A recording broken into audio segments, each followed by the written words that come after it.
Okay, it is a great honor for me to be moderator for this session. And so welcome again to Faculty of Economic and Business Universitas Gadjah Mada, to all of delegate and participant, at least 93 participants from 32 institutions. It is a great event for us. So I will invite two prominent speakers for this session. The first, Dr. Geoff Perry, FCPA. Please join with us again. Please give applause to Geoff Perry. Have a seat. And second, my senior, Dr. B.M. Purwanto, M.B.A. Please join with us. Okay, have a seat. Okay, B.M. Okay. Okay, so as we know that Dr. Geoff Perry, FCPA, is very popular one, as he mentioned that he is executive vice president and also global chief membership officer and also managing director for AACSB Asia Pacific, So he has a long experience. Before he joined with AACSB, he also deputy for vice chancellor of Auckland University of Technology, and he graduated from Massey University and University of Auckland in Ekonomika, I said. I read in your LinkedIn. So, and the second, Dr. B.M. Purwanto, M.B.A. He is senior vice dean for academic and student affairs. So, Pak B.M. Purwanto is my senior, that, and he spent 10 years, I said, Pak B.M. as vice dean. So my job is just continue his job, So Pak B.M. just landed from Osnabrück. So Pak B.M., do you want to present in English or in Germany language, Pak B.M.? So, well, time is coming up. So what do you want to prefer, Geoff or Pak B.M.? Pak B.M.? Pak B.M. will present the current issues, the current standard of LAMEMBA, and also how we can align LAMEMBA standard with AACSB standard. Since Dr. B.M. Purwanto is member of Accreditation Board of LAMEMBA, is it correct, Pak B.M.? So, Pak B.M., your time is around 20 or 30 minutes, up to you, Pak B.M. You are my boss, Oh, 5 minutes, okay. Okay, Pak B.M., your time, Pak B.M.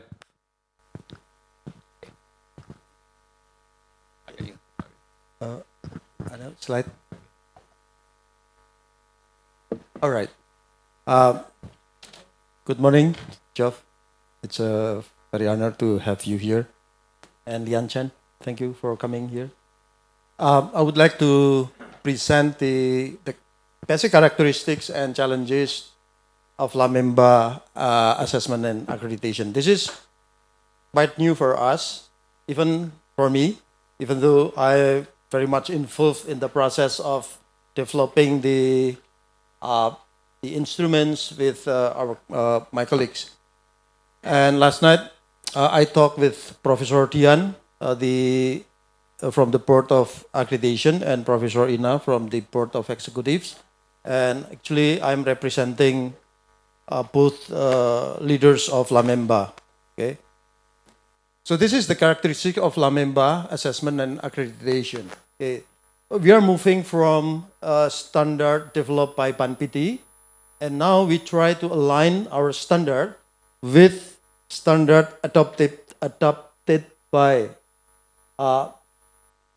highly respected accreditation, business accreditation institution in the world.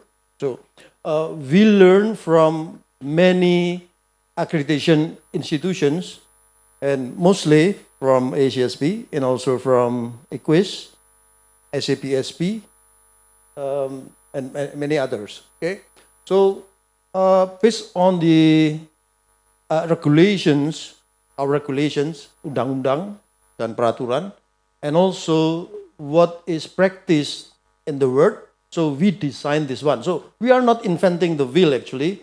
The wheel is already there, and how we polish this to suit with our demands and our environments. So this is actually the characteristics of LAMEMBA.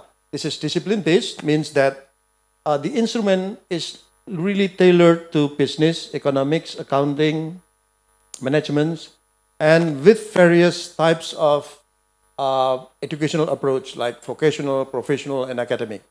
Okay. Also try to suit with what is it after the pandemic. There may be more distant learning approach for the business educations. So we try to make it more suitable with our challenges and demands. So this is actually the first one, discipline-based. And then the next one is mission and vision-driven. So this is actually very much AACSB, right, Geoff? So mission and vision-driven. We are not telling you, like you just mentioned, what resources you need, what kind of impact, what kind of outcomes. So we just require that you provide evidence that you already accomplish your vision and you really carry out your mission consistently. So this is the mission and vision driven. Previously, with the old standard, we are emphasizing on the inputs, resources, and activities. We are proud if we are very busy, but we are not thinking very much regarding the impact or the outcomes of our activity. So we are moving from the inputs, process, outputs to outcomes, and a little bit regarding the impact.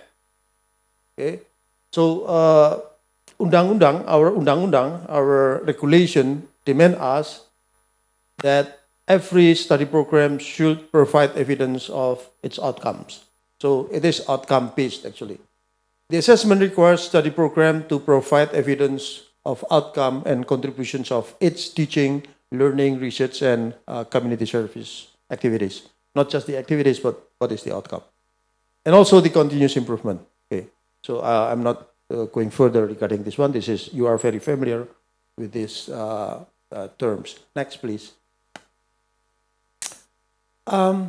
This is also something new. Previously, with PAN-PT standard, it is very quantitative. Probably most of you are the assessors of PAN-PT. And what were you doing? You just filling out the borang, right? The matrix. And every check that you put on that borang, so this will appear number, right? And they just sum up all the numbers and you get, and everyone will expect that you will have more than 360, isn't right? So it means that we get A or unggul, excellence. Not anymore. Yeah, we still use this quantitative approach. However, we are moving higher. I mean, probably because we are assessing the quality, not assessing the quantity. Quantity is also only a proxy of quality. And not every numbers validly representing the underlying quality that we are pursuing, right? So we are trying to still using these quantitative things because the regulation actually regulates us to meet some of the quantitative standard regarding the proportions of dosen tetap, the ratio of students and the lectures like this, still there. That we have to abide by that rules. However, we feel that we need evidence of quality. So we are integrating not just summing quantity numbers, but we try to integrate the quantitative and quality approach. So the qualitative criteria are designed to ensure the fulfillment of the basic requirements. The quantitative criteria are designed to ensure the fulfillment of the basic requirements or national standard. So this is because there, right? And the qualitative criteria are designed to recognize the uniqueness of study program. And the uniqueness actually represented in your mission and vision, and also the graduate profile. The terms graduate profile is not familiar we are not familiar as well with the what we call the graduate profile. Geoff just mentioned about the graduate profile, but I'm sorry, Geoff, most of us not really familiar with this kind of terms, what we call the graduate profile. Most of study programs describe graduate profile not as the competence or the ability of the graduates, but emphasize on the job that our graduate will enter or will have. So it is not graduate profile actually, this is job profile, right?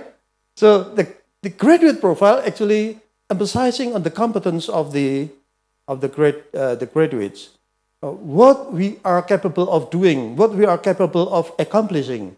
So this is what we call the graduate profile, and we have to measure this. So this is according to AACSB as well, right? So it is not easy because we are measuring something very abstract. For example, leadership. How we can measure leadership? Transformational communication skills, ability to work with, diverse teams, for example. Like, it is not easy, and mostly there are no courses regarding that kind of competence. That we have to channel these elements of this very abstract competence into several learning activities. And that we have to design what we call the curriculum maps. Okay? And it is not easy. This is something very new for us.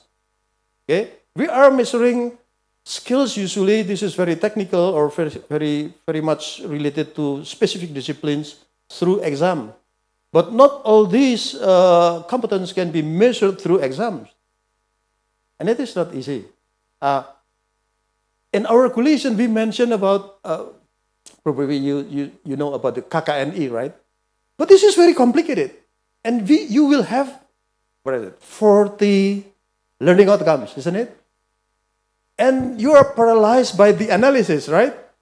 And you do nothing then, because it is impossible. Okay? When I talk with my colleagues regarding this, that AACSB asked us just about 5 learning outcomes, Geoff, and they are surprised. Because based on regulation, we should have very complete learning outcomes. But we cannot measure this and end up with not measuring this one. Right? When you are not measuring something, then you will ignore this, right? And this is actually very important that we have to measure. And then we end up thinking that it is not important. And we still doing something that is not important, right? Okay. So this is what happened right now. So this is actually what we have. Okay, so it's very challenging. The next one, accreditation standards and assessors are the accreditation instruments. But this is not what happened before. Because before that, when we think about instrument, this is about borang. Right? The accreditation instrument is the borang, right? And we learn the borang. And then filling out the borang. And we are a great assessor, right? But now, it is not this kind of a process. You have to be a valid instrument in assessing the quality of the study program. So you have to have a long, successful experience in managing your study program. You cannot an expert in this process of assessing the quality of study program just reading, learn from the borang. We don't have borang actually right now, LAMEMBA. You are the borang. So it is not easy. So this is, I will discuss further regarding this one in challenges next, okay? So assessor are the instruments, okay? Then positive approach. We are not a police, but bukan polisi that sometimes we judge the study program. No, we should encourage the study program. We should encourage the management of the faculty, of the schools, of the study program, how we can move, make improvement together. So this is a positive approach. Assessors uphold integrity and respect in conducting the assessment. They provide innovative and insightful recommendation. But if you are not expert, you cannot provide insights, right? So please, what is it? I don't know. How can we do this? Because we need a long-term successful engagement with our study program, with our schools and university. Then we can give something to other study program in the process of assessing the study program. So, and integrations of indicators. In really knowing the quality of the study program, we cannot simply measure each indicators and then sum it up. No, it cannot be that. Compare the rubbish with gado-gado. You know gado-gado, right? George, gado-gado makes us vegetables. It's like salad, right? But for example, we have all elements of gado-gado, and then we just put it on the floor, okay, without arranging it. So we will call this sampah, rubbish, okay. But then when we arrange this nicely, okay, then this become gado-gado. The price is very different. So when you're assessing the study program, you are not just accumulating all scores of each indicator, but you have to see the alignment among those indicators, and those alignments will tell the quality of the study program. For example, when you look at the mission vision statement, probably you can say, oh, this is a very good, very nice mission and vision statement. But don't stop there. Look at other indicators, whether those other indicators align with the mission and vision statement. Everything you assess the indicator, you have to see the alignment of each indicator with other indicators. And you as assessor needs to see all the indicators and read the DAD. You are familiar with this, right? DAD, what is it? Detailed, what is it? Data evaluasi diri. You don't need to know that, Geoff. Okay, so this is actually data evaluasi diri. So, Anda harus lihat semua. You have to look all this comprehensively, and then by reading comprehensively all those and the alignment, then you can tell the quality of the study program. Different with Borang. You can focus on each indicator, and then when you get the score for each indicator, you just sum it up, right? And you get the final score done. Not anymore, please. Okay, next. So this is actually the LAMEMBA accreditation criteria. After we finish developing the instruments, okay, of course, we borrow this from there, okay? And then we try to see the alignment of LAMEMBA standard with other international accreditation standard. It come up with the AACSB more probably 90%. Okay, of course. Okay. That's why I'm. Yeah. I know the job. Yes. You, if it is less than 60%, probably you will leave this. Yeah, you will go to probably. Yeah. Okay, so this is really the criteria of LAMEMBA accreditation. So I will not tell you this. You already read all those LAMEMBA standards, right? Okay. And we are still confusing, isn't it? Yeah. Okay. Good. That's good but this is the quality of confusion that is of different level. You know, when you study and then you graduate from the study program, you are still confusing, right? But the quality of confuse is different. It's a higher level. So with AACSB, you will be very confusing, but it's a very high quality confusion,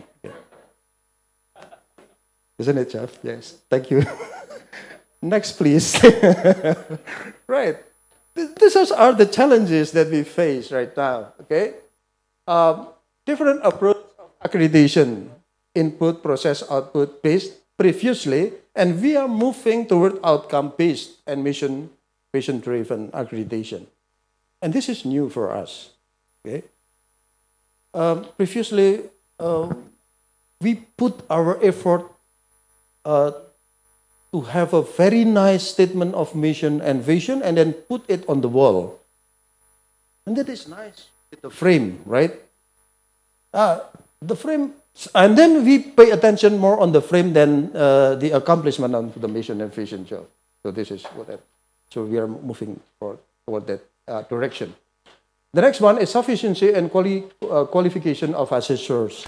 Of course, because more than 20 years probably, we are trained, we learn about something that it is not actually similar with what we have right now. So we have a scarcity in terms of numbers and also the quality of assessors in implementing the new standards, the LAMEMBA standard. So we need training, experience, and probably AACSB can take part on that process. Okay. The third one, integrating accreditations and ranking. So this is our regulation. AACSB accreditation, there is no ranking, right? This school is accredited by AACSB. Wharton schools also accredited by AACSB. But this is, Bumi and Earth, and there is no ranking. The problem with LAMEMBA, there is ranking. And in the world, the ranking institutions and accreditation institutions are separated. But here, it is integrated in the LAMEMBA. So we experience and we have some protest, Geoff, from some study program. Why? Yes, we are accredited, but we are not unggul. So this is the problem. It's a big, big problem. Because we are integrating accreditation and ranking. But this is the regulation. We already argue with the authority, but yes, this is the problem. Right. And internationalizations, this is challenge because it is not easy. We need mobility of students, mobility of faculty members, and flows and mobility. And we know that flows and mobility is a function of quality. If you are not qualified, you are not mobile. If you are not qualified, you will not flowing, right? You are not flow. Because flowing is because you are of certain quality. It is not easy. Internationalization, based on my understanding, is about mobility and flows, like this one, right? The next one is cost. Why it is less efficient because the accreditation for each study program. This is very, in terms of times, it is very consuming. In terms of effort, resources, financial resources, it is very challenging because if you have, for example, in a school, you have 11 study programs, you have to prepare those 11 study programs to be accredited by LAMEMBA. Sorry. AACSB, this is the school's level, right? Or institutional level. So in Pak Didi, my dean, he prepares how many? 11, right? Study programs all together for one accreditation process. This is very efficient. And we have to think about this. But the regulation is that the accreditation is actually at the level of study program. So this is very costly, not only financially, but also time and fatigue. Yeah, very challenging. And the last one is the gaps and diversity of study program across Indonesian, territory. Study programs, hugely diverse in Indonesia. Okay, and we use the same standard. Actually, it is not easy. It is very challenging. So this is actually the characteristics and the challenges of LAMEMBA assessment and accreditations. And we look forward to collaborating with AACSB, how AACSB will take part in improving the management education, business education, economic education in Indonesia. Thank you so much.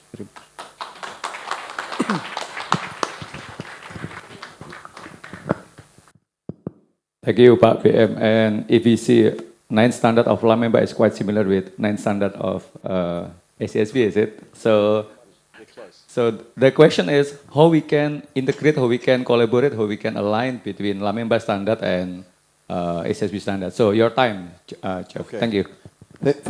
Is this working? Yeah. Thanks for that presentation, BM. It was really good. I'd read it beforehand, but it was better when you spoke about it. It was good.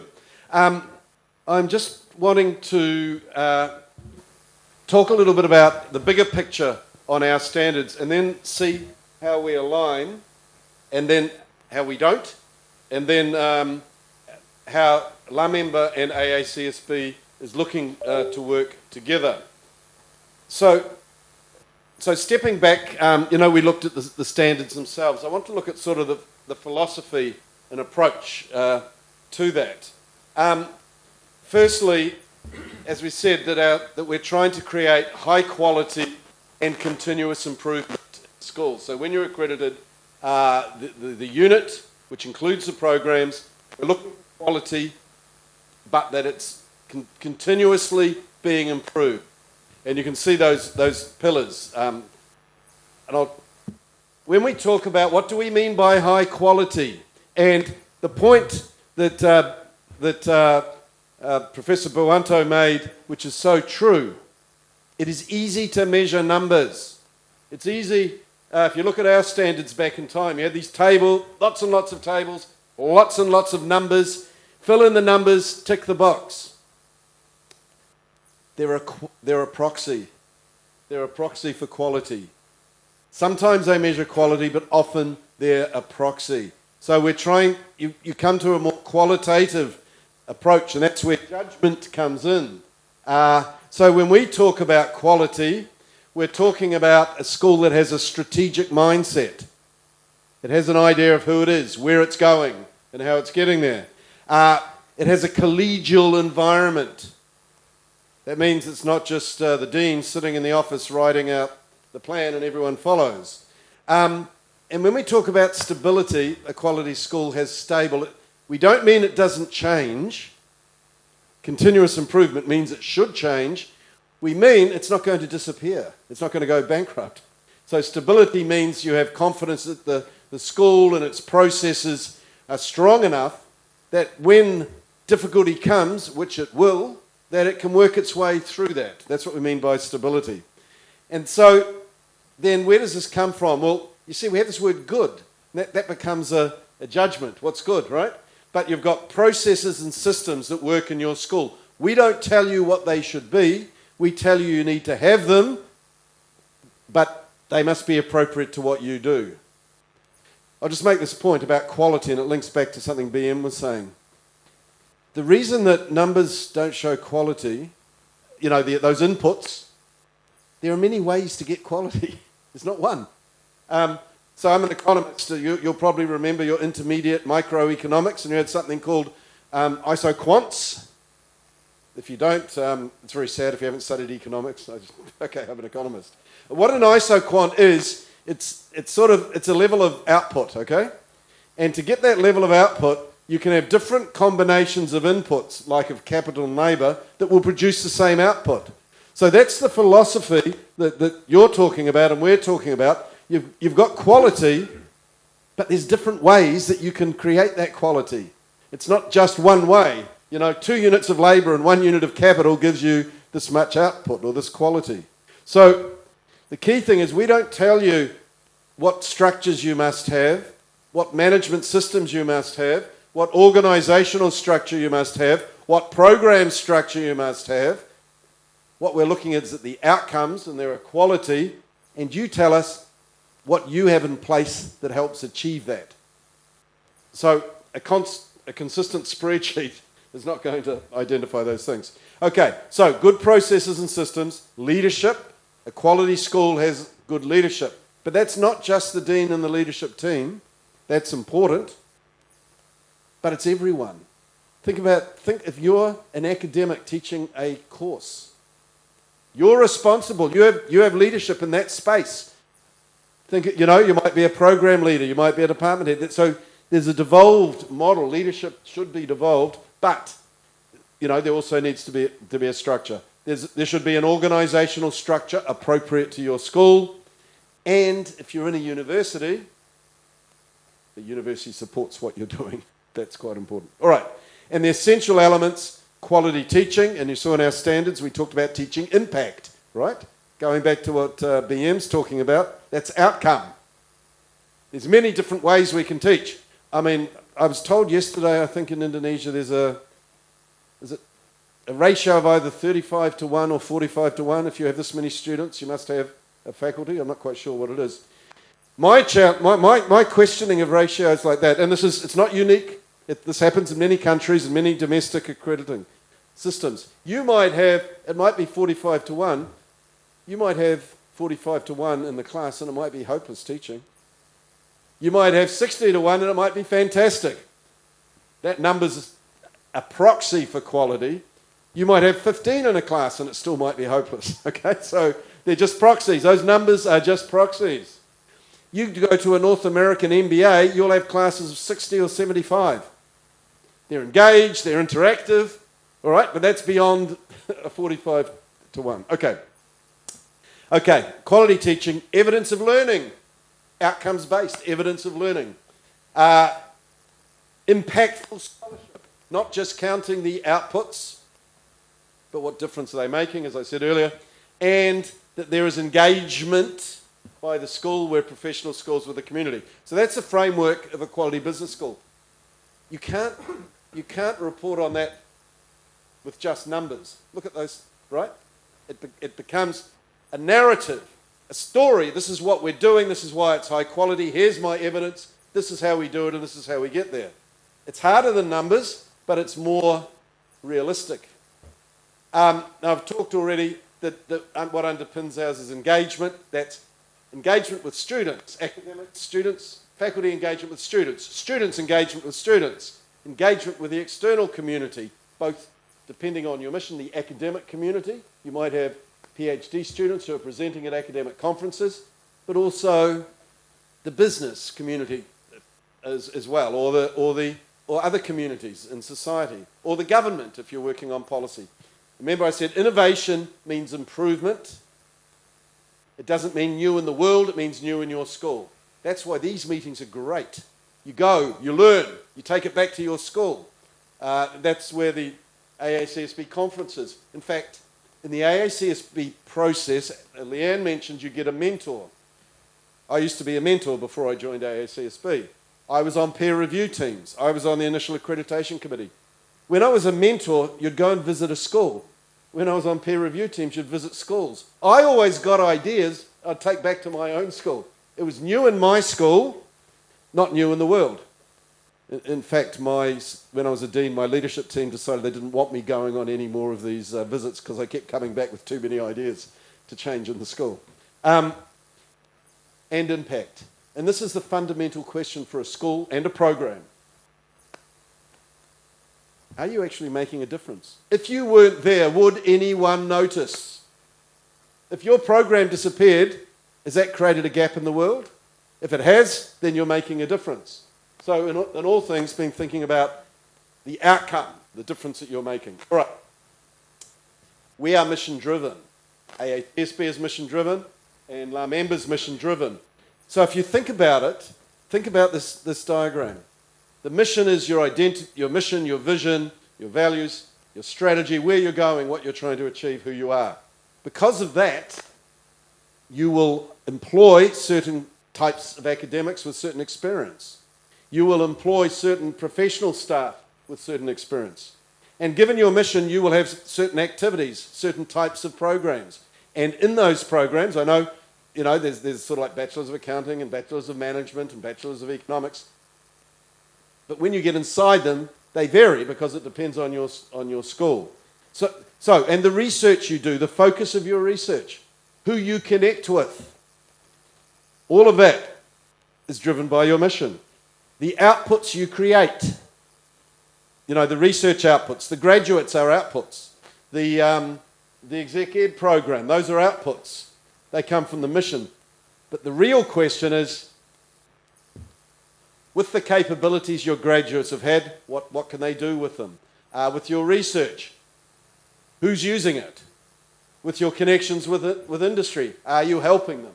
That's the impact. But it all comes from the mission. The mission drives the people, drives the activities, drives the outputs, drives the impact.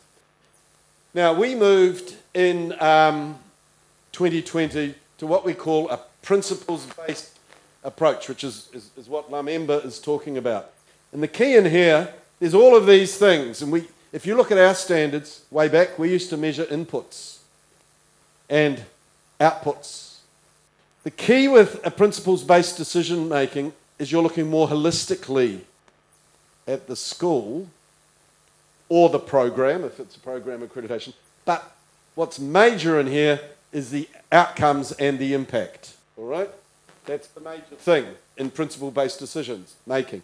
Now, that's more difficult. And as was pointed out by BM Purwanto, that takes more training. It's quite easy to say, is a number greater than 4 and is a number, you know, less than X? But when you're actually looking at outcomes and impact, it's more nuanced. So we're not about counting inputs or meeting of ratios. We do have a ratio in Standard 3 around scholarly academics, but it's looking at that, but with the outcomes and the impacts being key. All right, just note, you can go to our website and you can actually get our standards document and our interpretive guidance, which explains what the standards mean. And we've covered this, so I don't need to do it anymore. Those are the standards. Just to note, other characteristics. The accreditation includes self-review. So the school does a review against the standards and they write reports, and peer review. Once, I used to be on peer review teams. I was a dean, I was an ex-dean, I was on peer review teams. Once I joined AACSB, I could no longer do that. We don't do that. I can give advice. I'd love to do it. I love doing that. I love being a mentor. But employed by AACSB, I can't do that anymore. It's all peers. On your peer review teams, it's deans. The mentors are mainly deans with some associate deans. They're peers. Your peers are making the decision. So you do a review and then your peers come and look at you. Okay? Not AACSB. Now, across the accrediting bodies, it varies a little bit. Some of them actually sometimes have one of the M.B.A actually has one of their staff sits on every peer review team. All right. Once you're accredited, every 5 years, and Leanne pointed that out, every 5 years you have a CIR. Okay, so conclusion, and then I'll look at the comparison between us, is that AACSB has become ubiquitous accreditation. Ubiquitous means it's all over the place, all right? Membership, we're in 100 countries. Accreditation, I can't remember if it's 56 or 60 countries we have accredited schools. So it's worldwide. Why? Because there are real benefits from accreditation and there are perceived benefits as well. And because it's mission driven, there's not one view of quality. So we have all kinds of schools. It's whether it's high quality given their mission. We don't just take the schools who take the top students. We do take, those schools can get accredited, but we have schools who focus on access to communities who previously couldn't get to university. The question is, given that mission, is it high quality, right? So you don't have to be ranked number 1 or 2 in your country to be accredited. Just being ranked number 1 or 2 doesn't make you accredited by us. Meeting our standards makes you accredited by us. Okay, secondly, in a changing environment, I think the AACSB standards are fit for purpose because it's based on your mission. It's based on continuous improvement. And if you think about a disrupted VUCA world, you know, volatile, uncertain, complex, ambiguous VUCA, you can't have fixed ratios saying quality. It's got to be different ways of measuring quality that go with that change.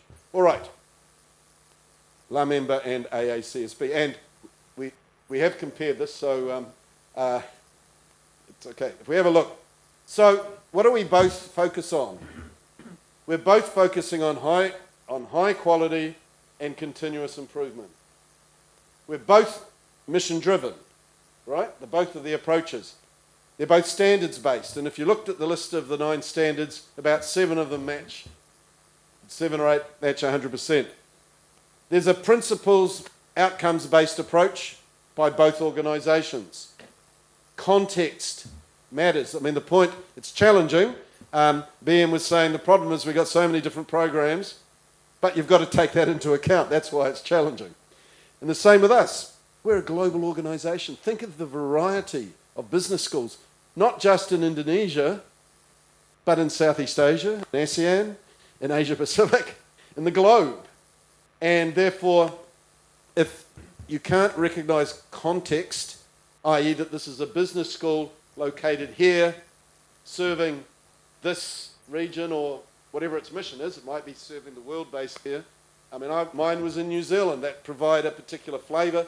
You know, Auckland is one of the world's most multicultural cities. That provided and New Zealand's a trading nation. So that created a flavour for my school. And AACSB recognises context, and in LAMEMBA, the fact that you're talking about different types of programs, because there's different types of missions. Therefore, you're going to get different types of programs. That needs to be covered. Peer review teams, and once you're accredited, things happen at regular intervals. I will mention, I found something out. I'll come to it in the difference. Okay, the difference. All right, LAMEMBA is a national-based organisation, whereas we are global. Okay. Accreditation's required, right? All programs. All right, ours is optional. So that sort of creates a different thing. Sometimes when it's required, people sort of grind their teeth. We just have to do it. Whereas if it's optional, you might still grind your teeth, but you've chosen to do it, so that's a little bit different. LAMEMBA is a program-based accreditation, right? Whereas AACSB accredits a unit. So when we come, and I mean, and we're going to talk about how we might work together, who knows. When we come and accredit your school, and you can talk to Desi and Didi, the deans about this, all of your programs are covered by the accreditation. We don't come and drill one by one. Why? There's a process, and you talk about your approach, and your assurance of learning, and through that we get confidence that the school has demonstrated that they have rigorous processes to review programs, to introduce new courses. They have rigorous processes to examine the student learning in the programs and then what they get out of that. So we don't need to go into every single program. They report on it. We can if we want to. The peer review team can, but we're looking for this. Do they have good systems and processes? Are students learning? And if that's happening in the cases we pop in, we assume it's going to be happening in the other 2 or 3 programs. Okay, so we come and we accredit all of the programs that are there. So that's different. The other thing that's different, when you're accredited by AACSB, you're accredited for 5 years. In that 5 years, if you introduce a new program, it's immediately included as part of the accredited unit. We don't have to come back and re-accredit that individual program. Okay, at the 5-year point, when we have the visit at the 5 years, then everything that there is included, and you will need to explain why you introduced this program, what you did, the assurance of learning, etc. You don't do annual reports for AACSB, which I think that's a different. Sorry, I only found it out this week talking to schools. I need to add it in the slide. You don't do annual reports. You used to. My school, I went through on the 2003 standards, and every year you had to send tables back to table like what was 15.1, now 3.1. But there was just too much information. It was never really used at AACSB. And so that's gone. And so just think in our life how much administration we do, which doesn't actually go anywhere. So, so we cut out annual reports. Because the guiding principles, so we've assessed the school, you're accredited, you've already shown you're high quality, you've got strong systems and processes, you've met our standards, and in the guiding principles, you say that you will maintain or improve that level. So it's a high trust environment. Now, if we come back in 5 years and things have gone, ooh, okay, then it's picked up at the visit. But, okay, so that's something that's different. Now, our peer review teams include deans from different countries. Okay, in fact, there's only 3 countries in the world where they have deans from the same country on the panels. One is the US, because they've got so many, but there you can't have it from the same state. So if you're in California, your peer review teams must be from outside. In China, we can sometimes have one member from a different province who might be on the panel. And in Australia, there might be one member from a different state. So if you're in Victoria, you might have someone from somewhere else. The UK, they don't yet. Do you know them? I don't think so. No, those are the 3. So everywhere else, the peer review teams are from somewhere else in the world. So in Indonesia, they come from other countries. And what you're looking for, as I discussed, you're looking for schools that are similar to you, that are accredited. So you look at your profile and you look around the world for ones that are similar or that you aspire to. So that's different because your peer review teams are from here. So what are we trying to do? This is a sneak peek into what we're going to be signing on Friday in Jakarta. We're signing an MOU between LAMEMBA and AACSB. And as an organisation, we're trying to develop these relationships in several countries. And I'll talk about where we have them, and you can get an example of the benefit. If you're in Taiwan and you have a continuous improvement review by AACSB, that means you're accredited and you've got to the next one. For some of your domestic quality assurance, you don't have to do it. They just accept if you've got Taiwan. Just think if you had AACSB accreditation and LAMEMBA says, we'll accept that for all your programs and you don't need to do it. Okay, but I'm just saying, there's an example. Okay, another example, in Holland, there's an accrediting organisation, national one called NAVEO, and one of our concerns in many is what we call accreditation fatigue. Okay, because you've got to do your domestic accreditor, and then maybe with AACSB, and maybe you're looking at AMBA, and maybe you're looking at EQUIS. And so you've got all of these things. And so what we're trying to do is to work with organisations to see where we could do things together. So in Holland, in the Netherlands, what happens is we have joint visits. So NAVEO accepts what we cover, and so they write a report for us, and that covers about 90% of what the domestic accreditor wants. And then they write an addendum, which covers the extra pieces that NAVEO wants. Then they go on the visit.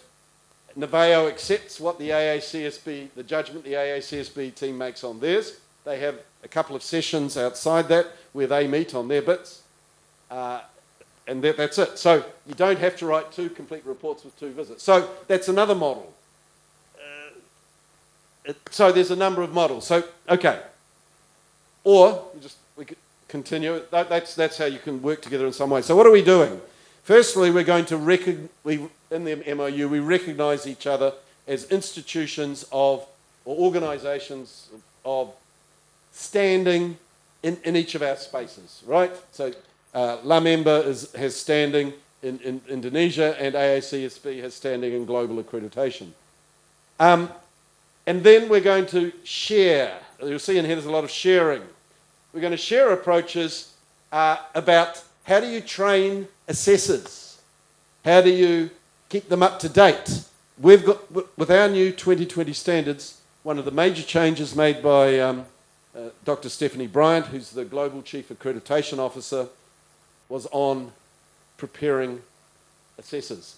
Those are on peer review teams. Years ago, when I was on a peer review team, all I needed to do was just go to a 2-hour session and learn about the standards, and that was it. Now, it's not only about the standards, it's actually, we give them simulations. I've been involved, Leanne's involved, working with them. They're dealing with reports that are written incorrectly so that they can interpret them and see how they work with them. They're giving problems. What do you do if a faculty member comes up to you, you're on a visit, and the faculty member says, excuse me, it's all lies. The dean's telling you lies. All the documents are wrong. So our peer review teams are trained on how do you deal with these types of issues as well. Okay. And approaches on institutional governance. So looking at how does AACSB manage its accreditation process. And what will be interesting as we do this is that we actually went into ISO. And so if you understand ISO is about you explain exactly how things work and you do it consistently. So we have had to write down exactly how our accreditation management and governance system works. So sharing information on that, we have it written down because you have to, under ISO, really spell it out. So we're going to share how each of us and learn from each of us how we govern the bodies. We're going to look at the alignment between us and how we can reduce fatigue. That was that point I was making, which could be, it's hard. We can't change our standards without a vote of all our 900, and it's actually 965 accredited reports. But we learn and we can change interpretation pieces, but it's also looking at how might we be able to work more closely together to decrease the fatigue for your schools, right? Wouldn't it be nice if we could do something together so you do one visit or something that deals with both? These are just ideas, all right? There's been nothing agreed yet.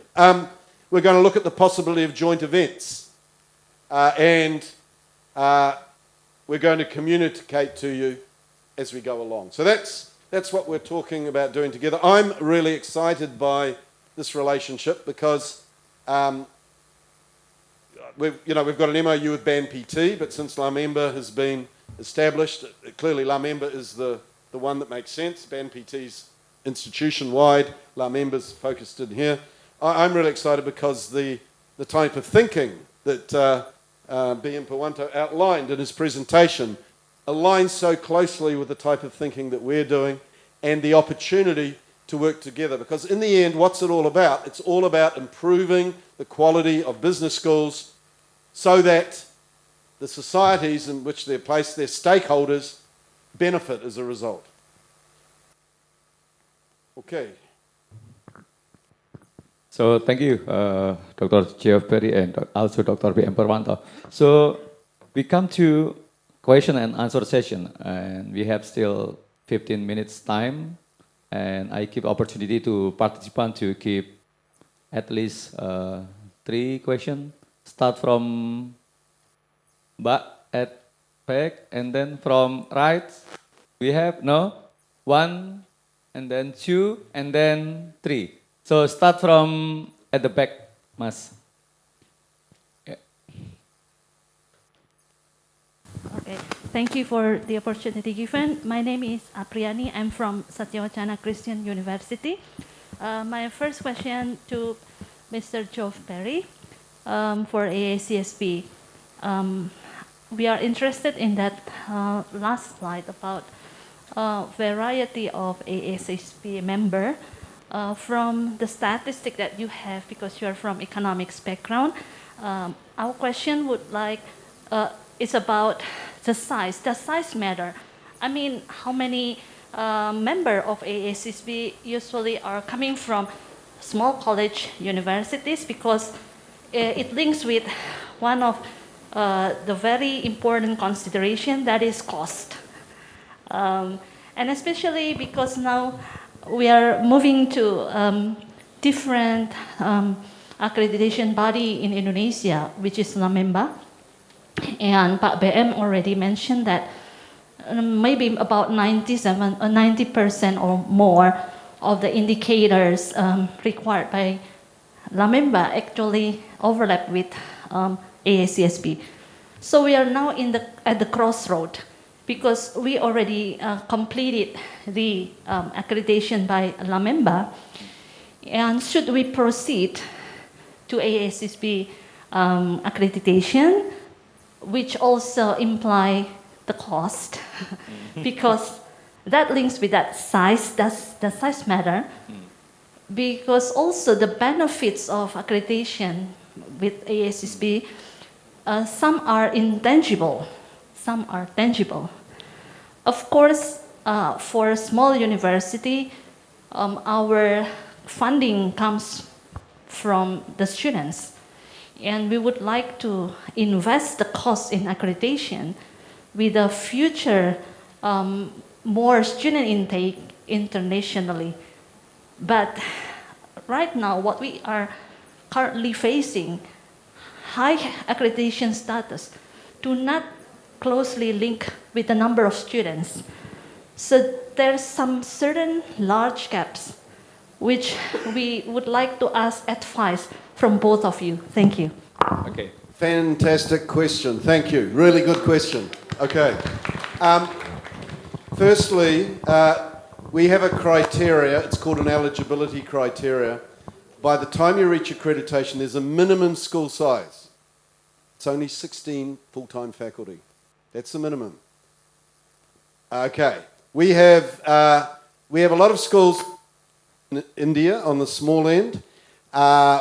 They're autonomous business schools, and they're sort of copies of the IIM. So there's a lot that just offer, it's the equivalent of an M.B.A. It's called a postgraduate diploma because only universities can offer M.B.As, but there's a process through which it's called the equivalent. Now, some of them have an intake of 120 students in year one. It's a 2-year degree. They have 240 students. That's the size of the school. And their members. Okay, so there's a minimum of 16 equivalent full-time faculty. And then you go, Monash in Australia's got 17,000 students. You've got some, I think Macquarie, it's somewhere in the 20s. So, okay, so the question, so I'll come to the second one. The thing about size, you need to be big enough, and that's why we've sort of proxy, 16, it's a proxy, right? So we say normally, you know, those of you who know academic regulations, normally gives you wriggle room, okay? But we sort of see if it's less than that to be able to do the outreach and developing in some research.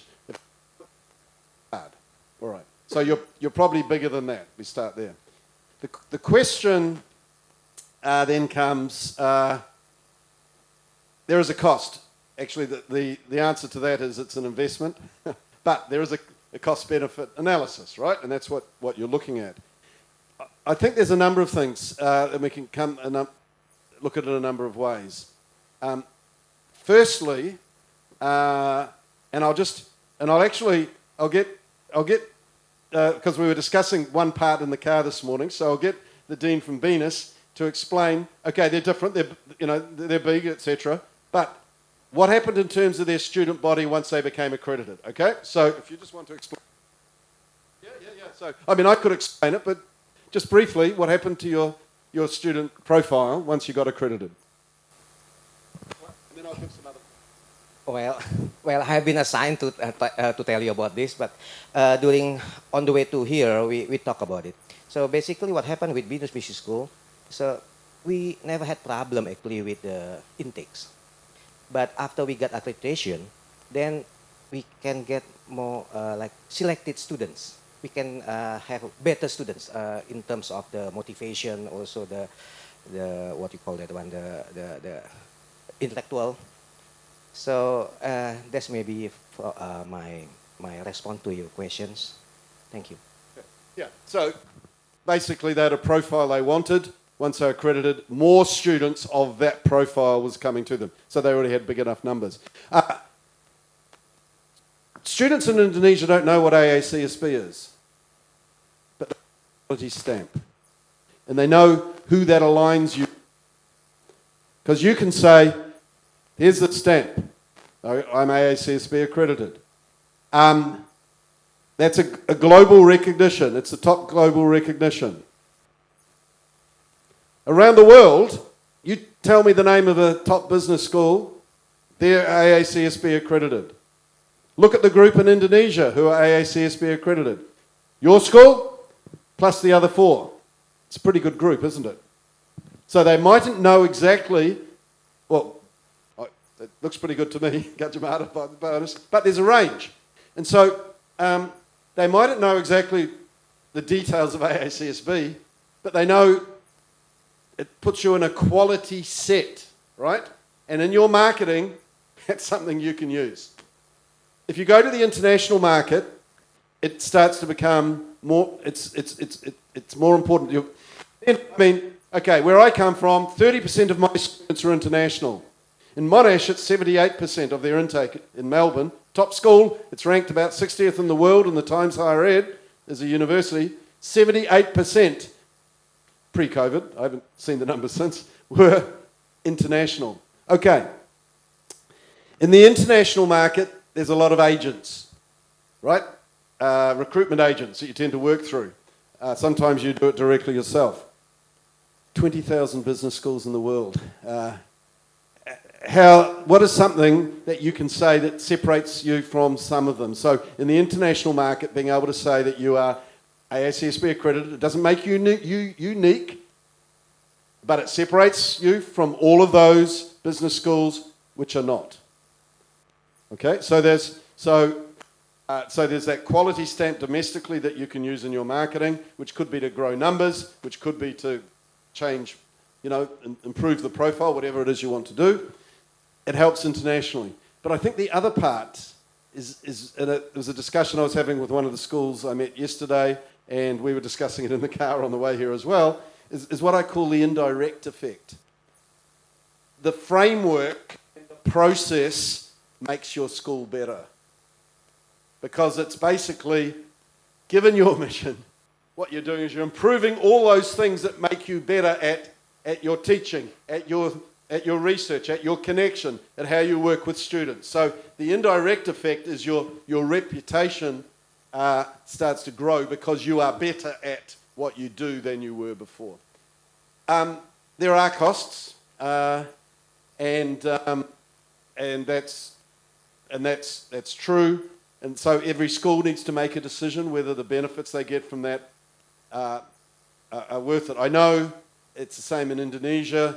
I've noticed it in Malaysia, where the governments are now wanting schools to engage more in the international market. So the other thing, and this is true for many schools, my school had lots of international exchanges. We had study abroad programs, students coming in. We had exchange programs, research exchange. Once we were accredited, it opened doors to schools who wouldn't talk to us before. It didn't mean automatically there was a connection, but it's like a secret handshake. Okay. Suddenly, when a school is looking at who shall I link with, and they're looking at the world, or they're looking at a country, and how do they, if they don't have much knowledge, how do they differentiate? And with accredited schools, they say, at least it's accredited. Okay, we'll have a conversation. So, so does that answer? Okay. Do you want to make any comments on this? Or? Okay. The question is about the value of AACSB accreditation, isn't it? Okay, basically like this. It depends on our playing field, actually. If you are really going to play in an international platform like this one, strongly recommend that you have a very respected international accreditation events.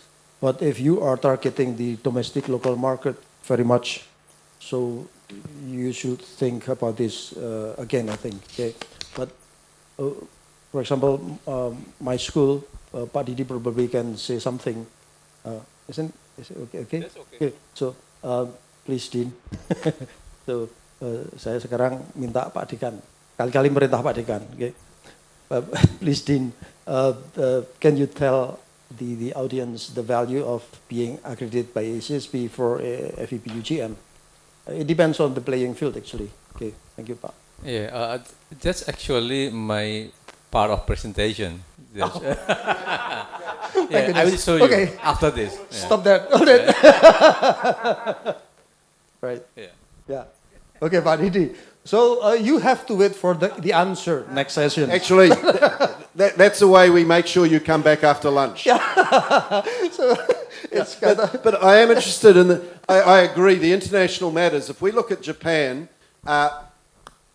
many Japanese schools just look inward. And at the moment, most of the schools we have as members are looking outward.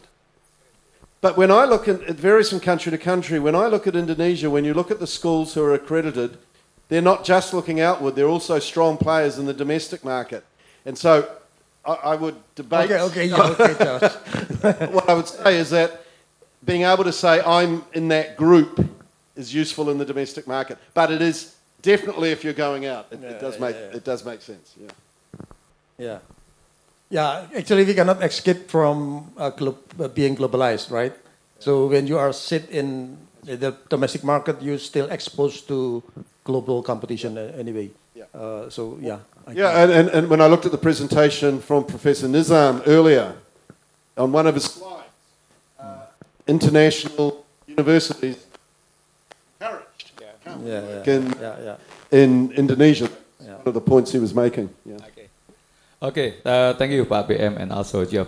The second question from participant. Yes, Mbak, please mention your name and also your institution.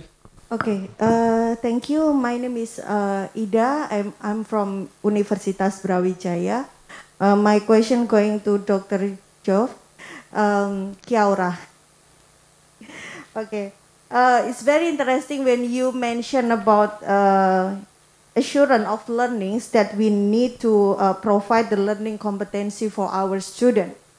And then basically, is there any expectation or any expected teaching methods that AACSB want to encourage the school to provide to the student, like the specific way?